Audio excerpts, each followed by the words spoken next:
जय श्री कृष्णा, राधे राधे। भगतजनों, आप सभी का हमारे YouTube चैनल श्री कृष्ण दीवानी में हार्दिक स्वागत है। आज मैं आप सभी के समक्ष मार्गशीर्ष मास के गुरुवार के दिन सुनी जाने वाली महालक्ष्मी व्रत की कथा लेकर आई हूँ। आज की इस वीडियो में मैं आप सबको श्री महालक्ष्मी जी की स्थापना, विसर्जन, पूजा की विधि और अंत में इस व्रत की कथा को सुनेंगे। भगतजनों, इस व्रत को करने से माता लक्ष्मी प्रसन्न होती हैं तथा सुख शांति एवं धन संपत्ति हमें प्राप्त होती है। यह व्रत करने वाले स्त्री तथा पुरुष दोनों ही मन से स्वस्थ एवं आनंदमय होने चाहिए। इस व्रत को किसी भी महीने के प्रथम गुरुवार को शुरू कर सकते हैं। विधि नियम के अनुसार हर गुरुवार को महालक्ष्मी व्रत करें। श्री महालक्ष्मी की व्रत कथा को पढ़ें। लगातार 8 गुरुवार तक इस व्रत का पालन करें और अंतिम गुरुवार को इस व्रत का समापन करें। वैसे तो यह व्रत पूजा पूरे वर्ष भर भी कर सकते हैं। पूरे वर्ष भर हर गुरुवार को देवी लक्ष्मी की प्रतिमा या फोटो के सामने बैठकर इस व्रत की कथा को पढ़ें या फिर सुनें। शेष गुरुवार के दिन 8 सुहागनों या कुंवारी कन्याओं को आमंत्रित करके उन्हें सम्मान के साथ पीढ़ा या आसन पर बिठाकर श्री महालक्ष्मी का स्वरूप समझकर हल्दी कुमकुम लगाएं। जब पूजा समाप्त हो जाए तब वह फल और प्रसाद का वितरण कर दें तथा इसकी कथा की एक प्रति उन्हें देकर उन्हें नमस्कार करें। केवल नारी ही नहीं अपितु पुरुष भी यह पूजा कर सकते हैं। वे सुहागिन या कुमारिका को आमंत्रित करके उन्हें हाथ में हल्दी कुमकुम प्रदान करें तथा व्रत की एक प्रति उन्हें देकर उन्हें प्रणाम करें। पुरुषों को भी इस व्रत कथा को पढ़ना चाहिए। जिस दिन व्रत हो उपवास करें, दूध फलाहार करें, खाली पेट न रहें। रात को भोजन से पहले देवी को भोग लगाएं और परिवार के साथ बैठकर भोजन करें। पद्म पुराण में यह व्रत गृहस्थ जनों के लिए बताया गया है। इसकी पूजा को पति पत्नी दोनों मिलकर कर सकते हैं। अगर किसी कारण पूजा में बाधा आ रही हो तो दूसरों से भी इस व्रत की पूजा करवा लेनी चाहिए, पर खुद उपवास अवश्य करें। उस गुरुवार को गिनती में न लें। अगर किसी दूसरी पूजा का उपवास गुरुवार को आ जाए तो भी यह पूजा की जा सकती है। दिन रात में भी पूजा की जा सकती है। दिन में उपवास करें तथा रात में पूजा के बाद भोजन कर लें। इस व्रत कथा को सुनने के लिए अपने आस पड़ोस के लोगों को, रिश्तेदारों को तथा घर के लोगों को बुलाएं। व्रत कथा को पढ़ते समय शांति एवं एकाग्रता का ध्यान रखें। मार्गशीर्ष के पहले गुरुवार को यह व्रत शुरू करें तथा अंतिम गुरुवार को इसका समापन करें। अगर माह में 5 गुरुवार आए तो 5 गुरुवारों को, यदि उस दिन अमावस्या या पूर्णिमा आ जाए तो भी पूजा करें। आइए भगतजनों, अब जानते हैं देवी की स्थापना, विसर्जन और पूजा किस प्रकार करें। इस पूजा को करने के लिए किसी ब्राह्मण पुरोहित की आवश्यकता नहीं है। हर कोई अपनी भक्ति से इस पूजा को कर सकते हैं। एक दिन पूर्व ही घर को गोबर से लीप लें तथा फिर गीले कपड़े से उसे पोंछ लें। इसके बाद एक ऊंचे पीढ़े या चौकी पर या फिर छोटे से मेज पर भी इस पूजा को किया जा सकता है। मेज के ऊपर बीच में थोड़े से गेहूं या चावल रखकर एक साफ सुथरे तांबे या पीतल के लोटे को पानी से भरकर चावल या गेहूं पर रखें। पानी में सुपारी, कुछ पैसे और दुर्वा घास डाल दें। ऊपर से लोटे में चारों तरफ 5 तरह के वृक्षों के पत्ते, 5 या 7 पत्ते डालकर बीचों बीच एक नारियल रखें। उस नारियल पर बाजार में उपलब्ध देवी के मुखौटे या फिर चेहरे को बांध या फिर चिपका दें और फिर लोटे पर हल्दी कुमकुम लगाएं और साथ ही उस लोटे के गले पर लोटे के हिसाब से लहंगा बांध दें और नारियल के ऊपर एक छोटी सी चुनरी भी चढ़ा दें। इसी के साथ ही देवी की प्रतिमा या फोटो को पूर्व दिशा में मुख करके या उत्तर दिशा में मुख करके स्थापना करनी चाहिए। इसके बाद पूजा प्रारंभ करें। आचमन कराएं। ओम केशवाय नमः, ओम नारायणाय नमः, ओम माधवाय नमः। इन 3 मंत्रों को पढ़कर प्रत्येक मंत्र से एक एक आचमन करें। फिर ओम गोविंदाय नमः इस प्रकार बोलते हुए अपने हाथों को धो लें। फिर देवी को फूलों से जल का छींटा देते हुए उन्हें स्नान करवाएं और हल्दी कुमकुम लगाएं। उन्हें पुष्पहार उन्हें अर्पित करें। धूप दीप जलाएं और फिर इसके बाद भोग लगाकर श्री महालक्ष्मी व्रत के महात्म्य का पाठ करें। तत्पश्चात महालक्ष्मी अष्टक का पाठ करें। फिर देवी को प्रणाम करें। तत्पश्चात इस व्रत की कथा को पढ़ें अथवा सुनें। इसके पश्चात देवी की आरती उतारें और फिर से उन्हें प्रणाम करें। रात को फिर देवी की पूजा करें, मिष्ठान का उन्हें भोग लगाएं तथा गौ माता के लिए भी अन्न रखें और दूसरे दिन सुबह गौ माता को उनका हिस्सा अर्पित कर दें। इसके पश्चात परिवार के सदस्यों के साथ मिलकर भोजन करें। तत्पश्चात दूसरे दिन सुबह स्नान करके वृक्षों के पत्ते को निकालें और घर में अलग अलग जगह पर रखें। पानी को समुद्र, नदी, तालाब, कुएं या फिर तुलसी की क्यारी में डाल दें। जिस जगह पूजा की हो वहां पर हल्दी कुमकुम छिड़ककर 3 बार उस स्थान को प्रणाम करें।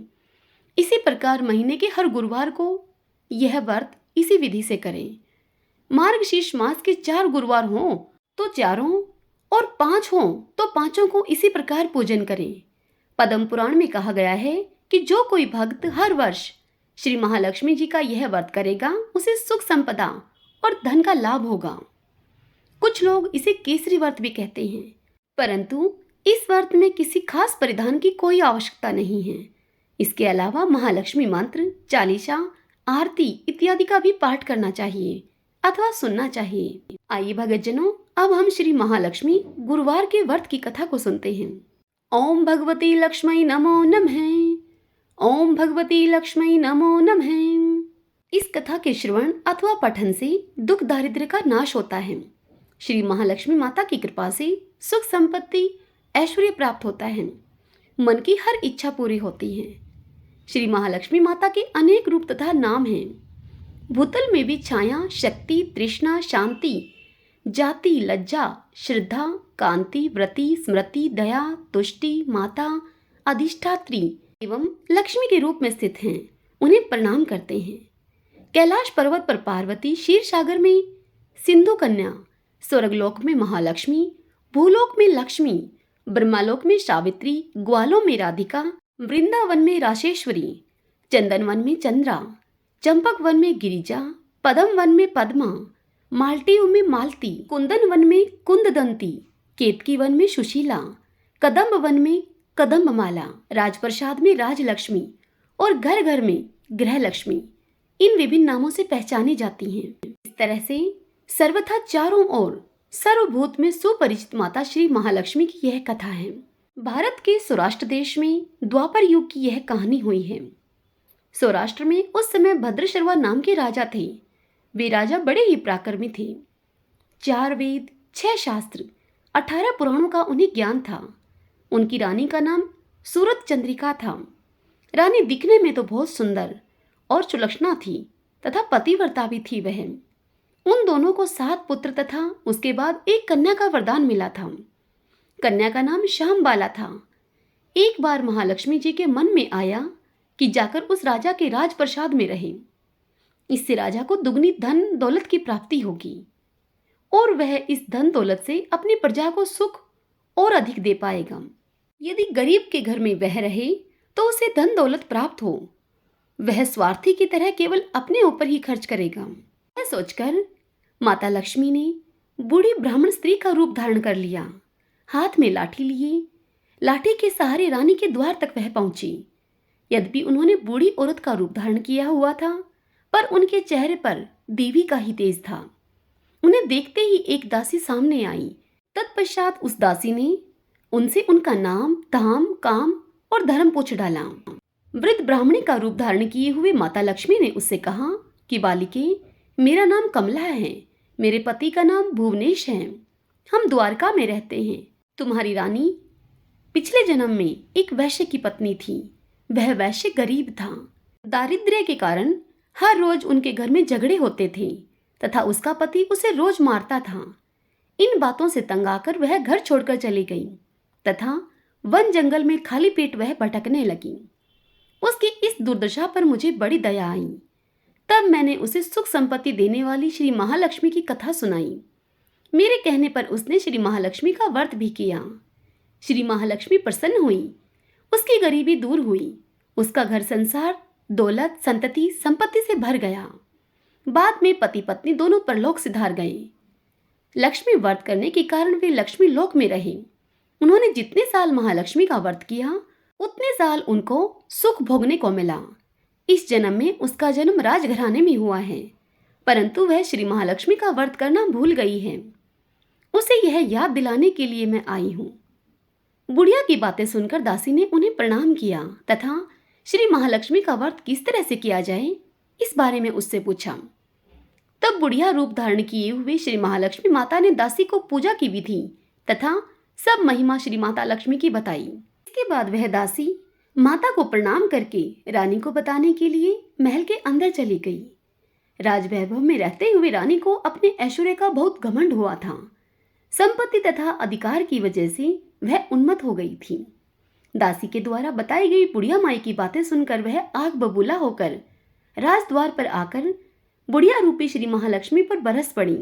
उसे यह ज्ञात नहीं था कि स्वयं श्री महालक्ष्मी बुढ़िया माता का रूप धारण करके द्वार पर आई हैं, परंतु रानी का इस कदर रुखा बर्ताव देखकर तथा अपना अनादर देखकर माता ने वहां ठहरना ठीक नहीं समझा और वे वहां से चली गई। तब राह में उन्हें राजकुमारी श्यामबाला मिली। उन्होंने श्यामबाला को सारी बात बताई। श्यामबाला ने अपनी ओर से श्री महालक्ष्मी माता से क्षमा मांगी। माता को उस पर दया आ गई। उन्होंने श्यामबाला को श्री महालक्ष्मी व्रत के बारे में बताया। उस दिन मार्गशीर्ष मास का पहला गुरुवार था। श्यामबाला ने परम श्रद्धा भाव से श्री महालक्ष्मी का यह व्रत रखा। फलस्वरूप राजा सिद्धेश्वर के सुपुत्र मालाधर से श्यामबाला का विवाह हुआ। वह धन दौलत ऐश्वर्य वैभव से मालामाल हो गई। पति के साथ ससुराल में आनंद से वह दिन बिताने लगी और इधर श्री महालक्ष्मी का रानी पर प्रकोप हुआ। फलस्वरूप राजा भद्रशर्वा का राज्य एवं राज कारोबार नष्ट हो गया। यहाँ तक कि खाने के भी अब लाले पड़ गए। ऐसी हालत में एक दिन रानी ने राजा से निवेदन किया कि हमारा दामाद इतना बड़ा राजा है, धनवान भी है, ऐश्वर्यशाली है, क्यों न हम उसके पास जाएं, अपना हाल उसे बताएं जाकर, वह जरूर हमारी मदद करेगा। राजा भद्रशर्वा को भी रानी की यह बात ठीक लगी। रानी की बात को मानते हुए राजा भद्रशर्वा दामाद के पास रवाना हुए। एक तालाब के किनारे थोड़ी देर विश्राम लेने के लिए वह वहां ठहरे। तालाब से पानी लेने के लिए आते जाते हुए दास दासियों ने उन्हें देखा। तत्पश्चात दासियों ने राजा से उनका परिचय पूछा। पूछताछ में पता चला कि वह रानी श्यामबाला के पिता हैं। तत्पश्चात दासियां दौड़ती हुई रानी श्यामबाला के पास जाकर उन्हें सारी बात बता देती हैं। रानी ने दासी के हाथ राज परिधान भेजकर बड़े ठाठ से उनका स्वागत तथा आदर सत्कार किया, खान पान करवाया। जब वे लौटने लगे तो सोने की मोहरों से घड़ा भरकर दे दिया। राजा भद्रशर्वा जब वापस लौटे तो उन्हें देखकर रानी सूरज चंद्रिका बड़ी खुश हुई। तत्पश्चात रानी ने सोने की मोहरों से भरे हुए घड़े का मुंह खोला और फिर अपना माथा पीटने लगी, क्योंकि घड़े में धन के बदले कोयले मिले उसे। यह सब श्री महालक्ष्मी के प्रकोप से हुआ। इस प्रकार दुर्दशा में उनके और कई दिन बीत गए। इस बार रानी स्वयं अपनी कन्या के पास गई। वह दिन अगहन मास का अंतिम गुरुवार का दिन था। श्यामबाला ने श्री महालक्ष्मी का व्रत किया हुआ था। उनकी पूजा की, अपनी माता से भी यह व्रत करवाया। तत्पश्चात रानी सूरज चंद्रिका अपने घर आई। घर आने पर श्री महालक्ष्मी का व्रत रखने से उसे फिर से अपना राजपाट, धन दौलत और ऐश्वर्य की प्राप्ति हुई। वह फिर से सुखी, शांति, आनंद में जीवन को बिताने लगी। कुछ दिनों के बाद राजकन्या श्यामबाला अपने पिता के घर आई। उसे अपने घर में आया हुआ देखकर सूरज चंद्रिका को पुरानी बातें सब याद आई। यही कि श्यामबाला ने अपने पिता को कोयलों से भरा हुआ घड़ा दिया था और उसे तो कुछ भी नहीं दिया था। इसी कारण श्यामबाला को पिता के घर आने पर उसका कोई भी आदर सत्कार नहीं हुआ, बल्कि अनादर ही हुआ। पर उसने इस बात का भी बुरा नहीं माना। अपने घर लौटते समय उसने पिता के घर से थोड़ा सा नमक ले लिया।